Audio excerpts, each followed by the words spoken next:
ಇತ್ತೀಚೆಗೆ ಯಾವ ರಾಜ್ಯ ಸರ್ಕಾರವು ಮಹಿಳೆಯರಿಗೆ 33% ಸರ್ಕಾರಿ ಗುತ್ತಿಗೆ ಉದ್ಯೋಗಗಳನ್ನು ಕಾಯ್ದಿರಿಸಿದೆ? A. Karnataka, B. Maharashtra, C. Odisha, D. Bihar. ಸರಿಯಾದ ಉತ್ತರ ಎ. ಕರ್ನಾಟಕ.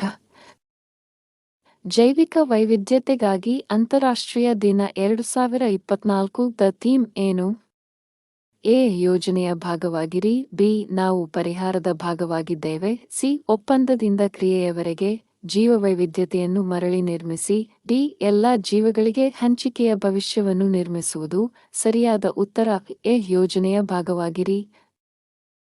ಇತ್ತೀಚೆಗೆ ಜನರಲ್ ಟುಲ್ಯಾಮ್ ಯಾವ ದೇಶದ ಹೊಸ ಅಧ್ಯಕ್ಷರಾಗಿ ಆಯ್ಕೆಯಾದರು? A. Mexico, B. Singapore, C. Vietnam, D. Mauritius. ಸರಿಯಾದ ಉತ್ತರ ಸಿ. ವಿಯೆಟ್ನಾಂ. ಇತ್ತೀಚೆಗೆ ಸುದ್ದಿಗಳಲ್ಲಿ ಕಂಡುಬರುವ ಪಿಎಂ ವಾಣಿ ಯೋಜನೆಯ ಪ್ರಾಥಮಿಕ ಉದ್ದೇಶವೇನು?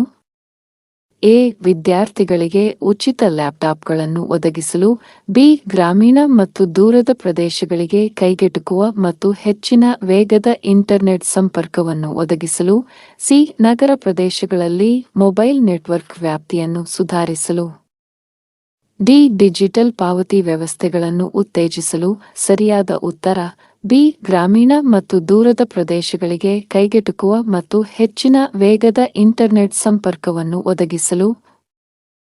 ಇತ್ತೀಚೆಗೆ ಯಾವ ಸಂಸ್ಥೆಯು global land outlook thematic report on rangelands ಮತ್ತು ಪ್ಯಾಸ್ಟೋರಲಿಸ್ಟ್ಸ್ ಎಂಬ ಶೀರ್ಷಿಕೆಯ ವರದಿಯನ್ನು ಪ್ರಕಟಿಸಿದೆ? ಎ. ಮರುಭೂಮಿಯನ್ನು ಎದುರಿಸಲು ವಿಶ್ವಸಂಸ್ಥೆಯ ಸಮಾವೇಶ, B. United Nations Environment Programme, C. ವಿಶ್ವಸಂಸ್ಥೆಯ ಅಭಿವೃದ್ಧಿ ಕಾರ್ಯಕ್ರಮ, ಡಿ. ವಿಶ್ವ ಬ್ಯಾಂಕ್. ಸರಿಯಾದ ಉತ್ತರ ಎ. ಮರುಭೂಮಿಯನ್ನು ಎದುರಿಸಲು ವಿಶ್ವಸಂಸ್ಥೆಯ ಸಮಾವೇಶ.